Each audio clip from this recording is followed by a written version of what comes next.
Welcome to the Sponsored Rider Club podcast, your guide to motorsports sponsorship.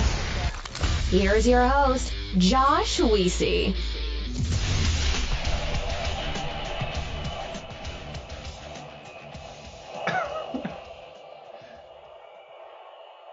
This is the new Power Rangers toy. You would not believe how many awesome toys my kids got. They're 3 and 5 years old, and this is just one of them. So that's apparently what Power Rangers Megazords look like nowadays. So, hey, how's it going? Welcome, Kevin Spangler, Steve Mueller, Shelby, Treavis is already on. Welcome to this episode of Sponsored Rider Club Podcast, which is powered by AMSOIL. I'm going to go ahead and plug in my microphone. Yeah, I got all sorts of kids' toys I can show you, Kevin. We got the Megazord, we got the Batbot, we got the Super Ultimate Garage, we got the Hulkbuster, that's Super Ultimate. It's pretty amazing. Yes, Travis, you would want to be here as one of my children. It is a wonderful experience. Well, let's get into the show, though. This is the 21st live show that we're putting on. It's been almost, I think it's about a year now that we've been doing these live shows, and we do about 2 a month. And Treavis Poynter was the first person that ever came on our live show, and he is coming back on this show. So he'll be joining here in just a minute. And I just want to give a quick thanks to everybody who stuck in with us through the last live show, because we had Jared Heshkan from MBRP, and it was just technical difficulty city. But I have a good feeling about this one. We're not going to have any issues on this show. Well, before I get into the show, just want to remind everybody, if you are joining, go ahead and like this post, share it, invite your friends, leave some little emoji comments. I always like the little hand raise things, like people, yeah, I'm here. Those are fun. If you're watching a replay, go ahead and type in hashtag replay so that we know that you're watching after the fact. And most importantly, type in your questions. We're going to be going through those a little bit later and answering questions with Treavis. If you've been to any of these things before, you kind of know how this stuff works. We talk, we ask questions, we talk some more, ask some more questions. That's how it's done. All right, Scott, what's up, man? Welcome. All right, a few things I got to tell you about. One, grateful for AMSOIL. They've been supporting us for most of 2018. And then GSP XTV behind me here. I've got a picture of the new Revolution axle. You can get those through Bold Racing. You can contact Jimmy Moore and let me know if you have trouble getting a hold of him. I always talk to him frequently, so if you ever got questions about GSP XTV, let me know, let him know, but he can definitely get a set for you. All right, there's just so many good things that have happened in 2018, and there's so many more good things that are coming in 2019. We're going to talk a little bit about that. So this show is going to be kind of a 2018 in review. And then we're going to talk a little bit about 2019 and, most importantly, the goal-setting process. So I'm going to bring Treavis on here in just a moment, but that's what we're going to be talking about. So, again, I want you all, if you are watching, type your question, like, share, comment, whatever it is. Let me know that you're having a good time. And I'm adding Treavis right now. Oh, and it's connecting. Hey! What up? How's it going, man? Good. I got wireless headphones on, so does it sound good? Sounds good to me. What about people listening? Can you hear okay with Treavis with the headphones? I think we're good. All right, perfect. I can hear you, and there's no echo. I like it. The echo thing, man, killed me before, so that was such a pain. The first time I did this with Evan Shendell of Polaris Razor, it was this new thing that happened with Facebook, and there was this crazy echo, and we could not figure it out until I tried headphones, but he didn't try them initially. Once we got that sorted out, golden. I feel like it actually went, it seems like when you're on the other end, it takes forever, but on the spectator end, it went fairly fast for a new problem, I think. You guys did good. That's awesome. Hey, that's what we like to hear. I'm always like, in the back of my mind, there's like this little mouse on a wheel, kind of, just, yep. Trying to figure stuff out, and, if nobody else sees that, that's good. Let's see who we got. So Ben's saying it sounds good. Shelby saying it sounds good. All right. Steve, Matt, Kyle. Look at this, Kyle Cheney, Treavis. All right. Well, hey, look, man, I want to kind of start things off by a little bit of a review of 2018. I know you've had a lot going on. I actually went back and I pulled up my older episodes from the first one I released. You were episode 64. That's when we did the first live show earlier this year. So a lot has happened. But let's start with you, man. What are some of the things that have been going on with you in 2018? So 2018, we had just moved back from Wisconsin. We moved to Wisconsin in 2017, did business and stuff there, built a huge torque program with Bike Man Performance. And then for 2018, we moved back. We're doing business on the Ohio-West Virginia border. Just try to really focus on business. We had everything lined up to do torque, and obviously that fell through. So we ended up doing a real small program this year, but it was I would say I learned more this year than I've learned any other year. I got to meet some very, very intelligent people, do some work with Energy Coil, one of my new sponsors, Full Spectrum Battery, the owner of that company. I'm telling you, the dude is legit. So, learning a lot of stuff that I never really looked at before, with ignition and battery and how important that is. Everyone just thinks horsepower and engine and all that. So did some of that. Like I said, focused on business. Some people probably saw we're moving into a new shop. I'm pretty stoked about. Things, it was, from the out, I don't know. I'm like with that last podcast you're saying, you always wonder like what people are thinking. We did so few races. I'm used to racing all the time, and there wasn't podiums and championships and all this stuff, but a lot of it was like kind of underground R&D, just figuring things out. So I know that we did a lot. I just wonder what people think from the outside looking in, because it wasn't as much of a show this year. It was more just kind of the nitty gritty grind.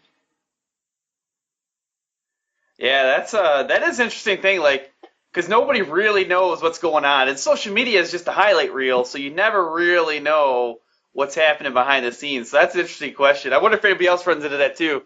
Speaking of that, we got some people jumping on here. So yeah, we got Bob Hyman, Jeremy Everson, Angela Boley, Austin Seelig just jumped on. So it's good stuff. We got some people watching here. I'll tell you what too. We had chatted a little bit before we did the live show about your new, I'm calling it a compound. I'm not going to call it a shop or a house. Like, it's a compound. Yep. And you were hoping to be able to do your show from there, but the internet situation isn't lined up yet there. So yeah, we don't get internet until Saturday at 4, and between 4 and 5, you know how that goes. So unfortunately, I couldn't do it. I kind of want to give you guys a tour. I'm blown away. I walk in, and I'm like, I'm dreaming. The place is so unreal. Yeah. It looks cool. I was showing my wife, and I was like, hey, check this out. And she was like, oh, that's pretty cool. I was like, yeah, it is. It is, isn't it? And I was telling her about your plans for the great room with the one big table, and she's like, wow, that's pretty neat. Yeah, I think it'll be awesome. We got some family coming over Saturday to check it out. So we've never had it we're nothing wrong with it. We've just been middle class. We've always had smaller homes and stuff like that. And when you get your family there, it's just crowded, and there's people in the basement and the kitchen and the living room and all that. And I think it's pretty cool to have a great room and be able to put, everyone in that room. If it works out, they may not want to travel there, but I think it's a pretty cool idea. Definitely. Steve was saying FTP Cribs. We can do a Cribs episode with Treavis. There we go. Yeah, we can do that. I don't think I got. Oh, Ben's on too. Well, just kind of some things I was looking at for the podcast. Some of the guests, people aren't going to be able to see this, especially if you're in the audio version, but I'm just going to scroll through some of the guests we've had. So we had Josh Martelli on from Mad Media, and from Mint 400. We had Tiffany Stone, Jim Riley, the Danberries were on twice, the Simses were on twice. We had Dynamic Racing on, Christina GZ. I mean, we had RJ Anderson. We had Brock Hoyer was on twice, I think, last year. Kyle Pauline. Hey, Scott Sparrow was on. Yeah, buddy. It was a crazy year. I did more episodes this year than I did the previous year, and I felt like I was always producing some sort of episode. It was ridiculous. And solid content too. There's like no flops. It's all good.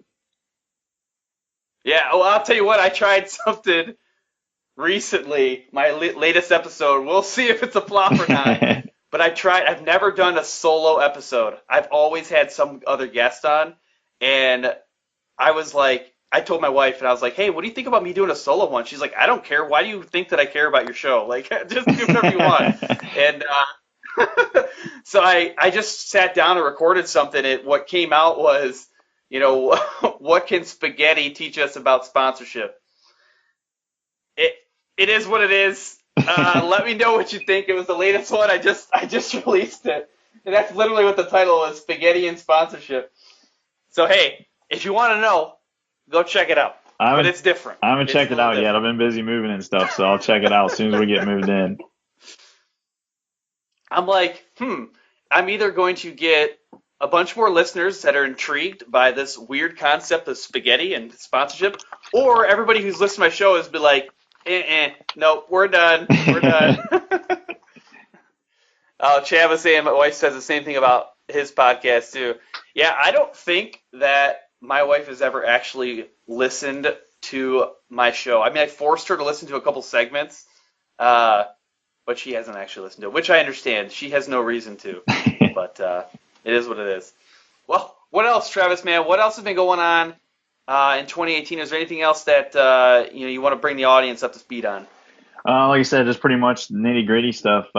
Something that I think a lot of the listeners race UTV, so I think something that they'll be intrigued by is a lot of the stuff we did R&D on this year with Full Spectrum and Energy Coil.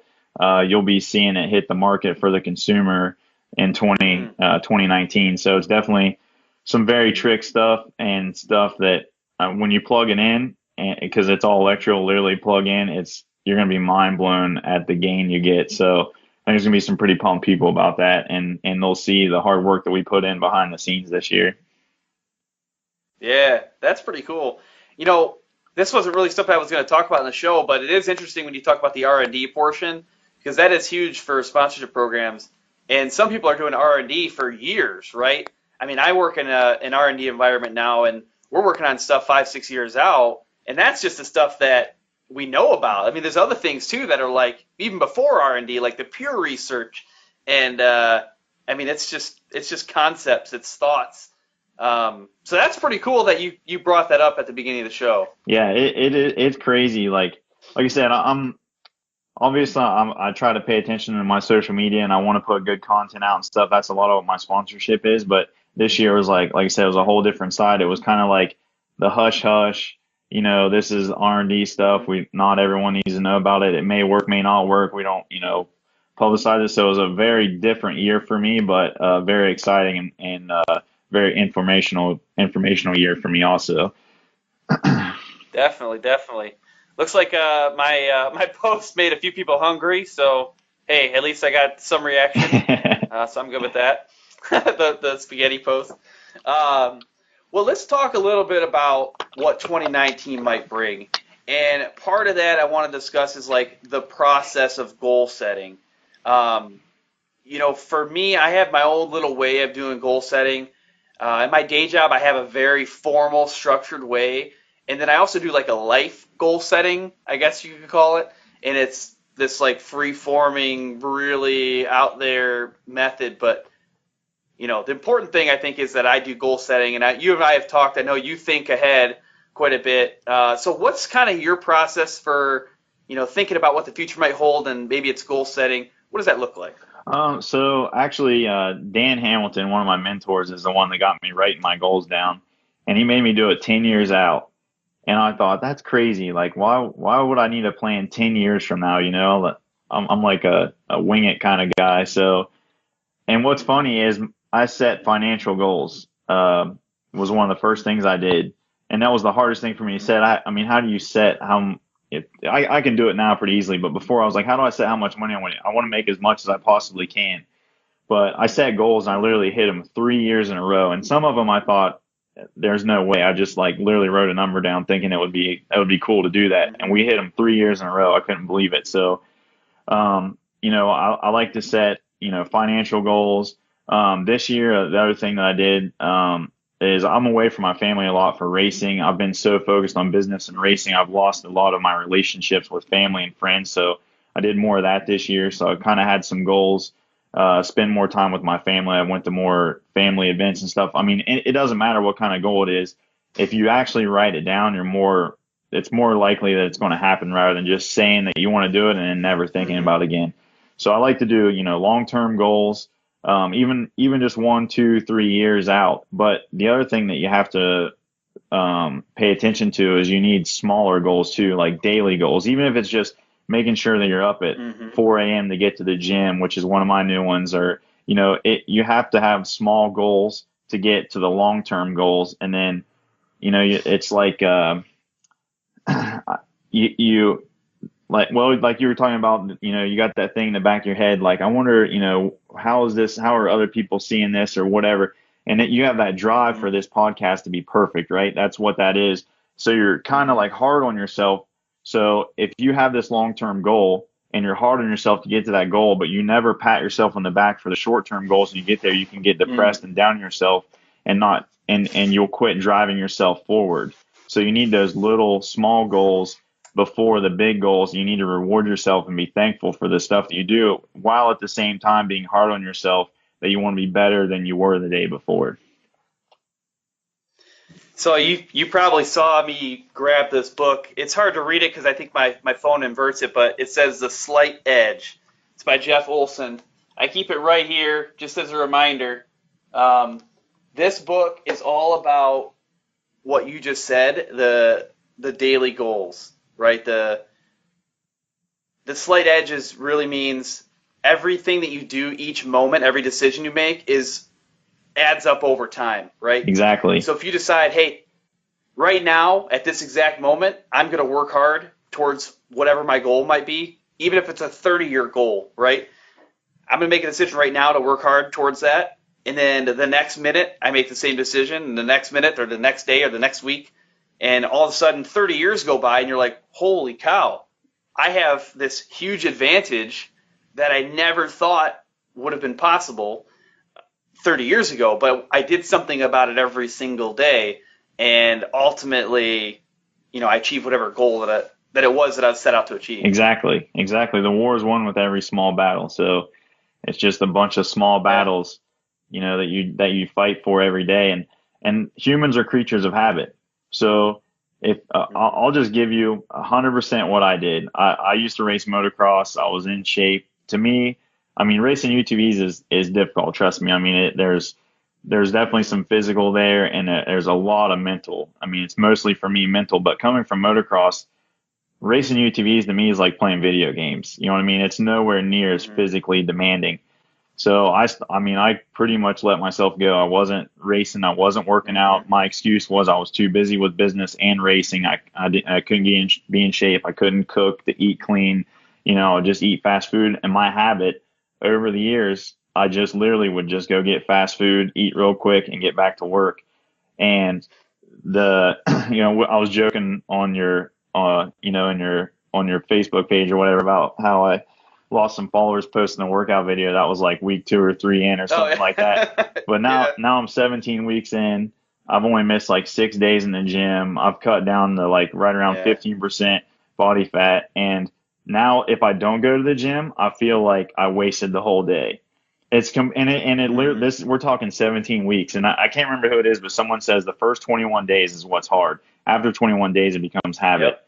And like I said, humans are creatures of habit. So all you need to do is just change your habits, make good habits rather than bad habits. So now, like, I don't eat fast food unless I'm literally on the road and I just don't have any other option. I try to eat clean. Right. I try to get in the gym 1 or 2 times a day. And I have natural energy now. I feel 100 times better. I require less sleep, so I actually get more stuff done. It's crazy.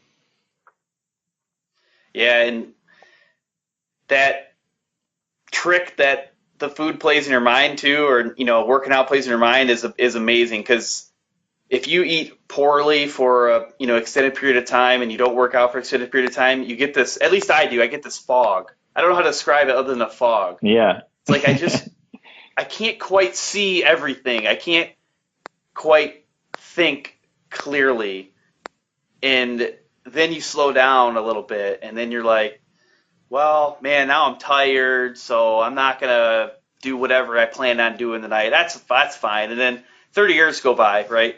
And, it's the exact opposite of the slight edge, right? It takes it to the point of you get some negative habits, and I don't know. It's hard to get out of that rut once you're in it. Yep, exactly. Like I said, it's, humans are creatures of habit. So all you have to do is change one habit at a time, a little detail here and a little detail there. And then that habit becomes, it's just engraved in your brain. Then you just keep doing that. And that's really like any successful person that you listen to or any successful person that I've came in contact with. It's not that they're any more driven than anyone else.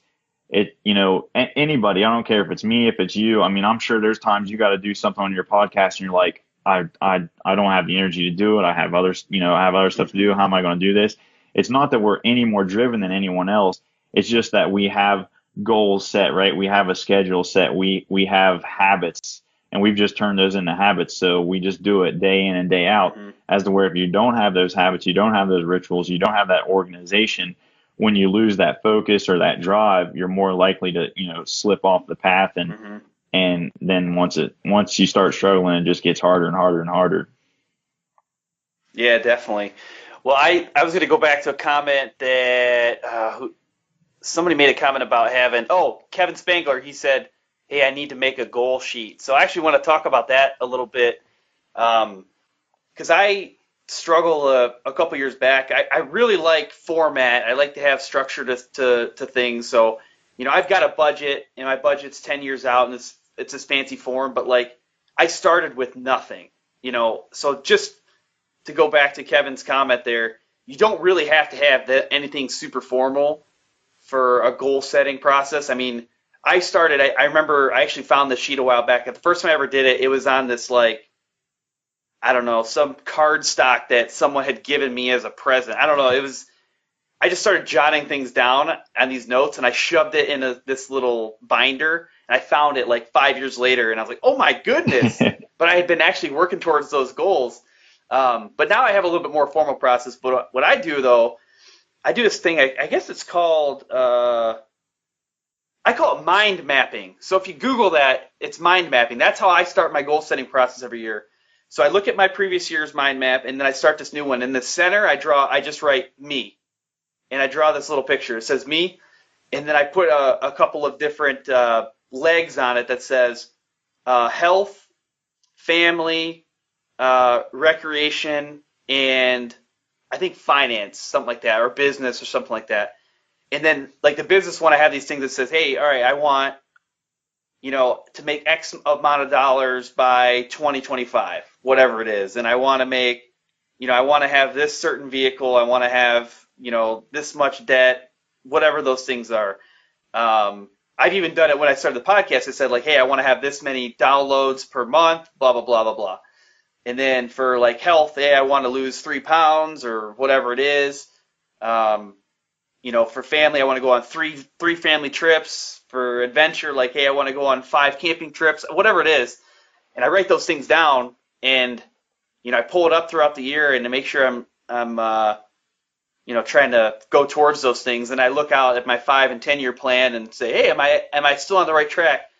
The great thing is, so going back to my original thing with Kevin Spangler's comment, you can have such an unstructured thing and have it work. And you can always change it. Like you can write it all down and take it like this, crumple it up, throw it away, start a new one. Or next year you're like, you know what? I don't want to race UTVs anymore. All my goals are around UTVs. I don't want to do it. Crumple it up, start a new one. It's simple as that. But if you don't ever sit down and do it, I feel like you don't really have you don't have your direction planned out. So there's this one thing, I'm going to mess this up, but it stuck with me, just not all the details.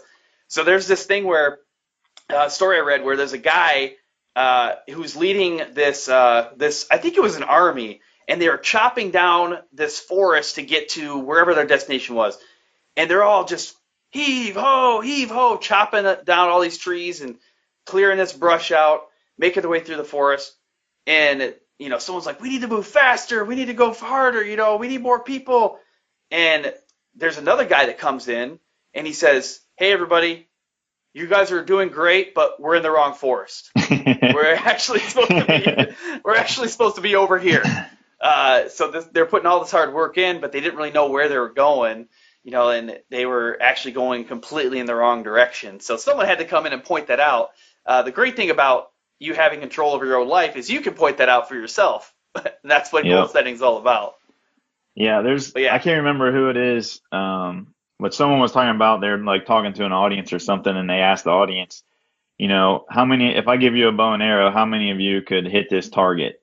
And the majority of the people raised their hand or whatever. And then they said, if I blindfold you, do you think you could hit that target? And then, less people raised their hands or whatever. And then he said, almost all of you sitting in this audience right now are trying to hit a target that's not even there because none of you set goals. How can you hit a target if you don't even have the target? Mm-hmm. Yeah, it's huge. There's a couple people on the show that have brought it up before. I know Jim Bever, who's been a couple times. He's huge in the goal setting, and he gets down to the very structured goals. And he builds that right into his sponsorship program, right? He will take and say, all right, I'm going to pursue X amount of dollars from X company, 1 or 2 years out, which means I need to start that process today. Yeah.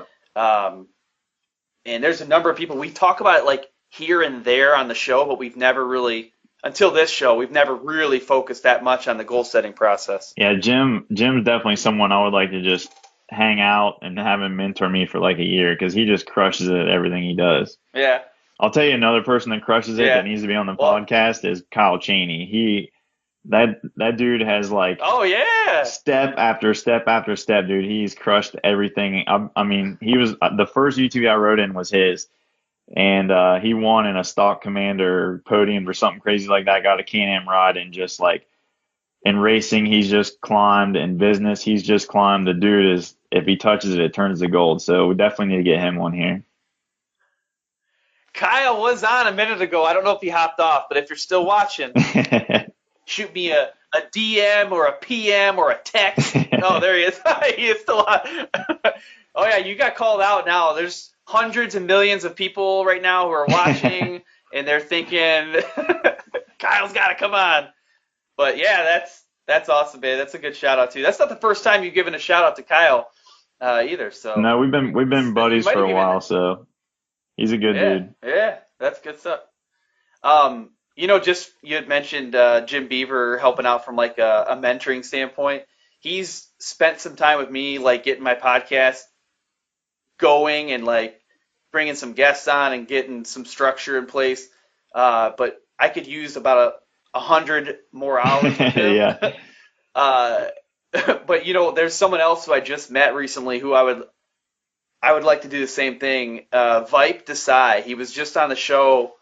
I think it was episode 1. I think it was like 124, 125. And this dude has worked with everybody, but Ken Block. Like, okay, that alone, just we're good. Right. You work with Ken Block. I think we're good. But then he's also worked with Rob Deerdack, which, anybody who knows me, they know that Rob Deerdack is like that's the guy I would like to spend all of my time with. He's just so smart and fun. But, yeah, he spent time with them. He's helped Red Bull with their initial launch in the United States. Like, okay, that's pretty awesome. That's crazy. And he worked at Monster Energy for a while. I was like, you've done so many cool things. I want to spend a lot more time with you. Well, we've already been going on here it's already been 30 minutes. Time flew by this time. I want to see if anybody else had any other questions. So far, we've just kind of been flowing, but do you have a specific question for me or for Treavis, or just, I don't know, things you want us to talk about? Go ahead and type them in here. Hey, Corey Weller's on. Speaking of, a previous guest that needs to maybe come on the live show, welcome, Corey. We need to keep in touch because you could be sitting where Treavis is sitting right now in the future. She doesn't want my old office. So I don't know, Treavis, do you have any? Oh, so Matt Tackett just asked, what are your racing plans for 2019? Actually, so with everything that's been going on with, when Torque left, a lot of my sponsorships were for them, and then Midwest is Lucas took over the Midwest. It was kind of so-so in my opinion this year. I don't think from a business standpoint, racing wise, it was fun, but from a business standpoint, we definitely didn't get the ROI that we got whenever it was Torque. And I understand. I mean, it was a last minute thing. I'm not bad mouthing them or anything. It's just that I didn't see the ROI. I think one of the best things going this year is going to be Johnny Greaves series, the Triple Crown, the King of the Elements. They're doing an ice race, and then they're doing a pavement and dirt race, and then the last round's cross country. So it's literally like a bunch of different things. It's going to be real hard for one person just to show up and win any of those, and the amount of money on the line is crazy. I mean, he gave me the numbers. I should have wrote them down because I can't check them on my phone while we're live. But it's like $60,000 in contingency money, and it's like $5,000 a race. There's like a bonus if you win the King of Elements. I think it's like a $30,000 bonus or something. So it's Side by Side Sports LLC. So you should definitely check it out if you race UTVs. If you have no interest in short course, you'll be interested in the money. The other thing that's really good is it's ran by racers, so they know what it's like to actually race. I think the tech will be really good. Tech wasn't good last year. And like I said, it was all last minute, so I'm not bad mouthing anybody. It's just, it is what it is. But I think everything that they're going to do because of their experience, and I mean, Johnny Greaves, yeah, that's all you got to say, right? I mean, he's the man. Yeah. So, I think you're looking at a really good series there with GNCC dropping out. I think that, AXCC, the American Cross Country's probably going to be a good one. They ran the Heartland Challenge, which is a really good event, a really good cross country event. So it's funny right now in the UTV stuff, like if you go back to our podcast, the very first one that I ever did with you in 2017, I would have said Torque is going to take over, and then a few months later, it's like, I don't even know where I'm racing at. You know what I mean? It's crazy. So everything's shook up right now. So, but I think, for 2019, I think the AXCC, the Midwest, and the Side by Side Sports is where we'll be at. I may not be racing. We're still working on some details, but I'm definitely focused on business. I'm focused on the compound. I got a lot to do with that, and then I'm working with Ben Knight again at Energy Coil. We're building him an RS1. I'm coaching him. But one thing I'm really excited about this year is I'm working with the 2018 GNCC Women's Champion, Addison Nibel. Mm-hmm. She's going to be driving it under my tent. I'm going to be mentoring her this year, and her little sister, Josie Watkins, just got a mod card off Rodney Van Eperen. So it's going to be a pretty wild year with those two, coaching those two. And I actually enjoy coaching more than I do driving, believe it or not. So I'm really excited to do that. Yeah, and that's what both Kevin Spangler and Ben Knight were saying is let's talk a little bit more about what you did in 2018 from a coaching standpoint. Oh, yeah. So coaching, we sponsored Addison. She had a really good resume. She has obviously been paying attention to the Sponsor Rider Club podcast. And Caitlin read her resume and gave her the sponsorship, and she's definitely a stickler. So Addison killed it.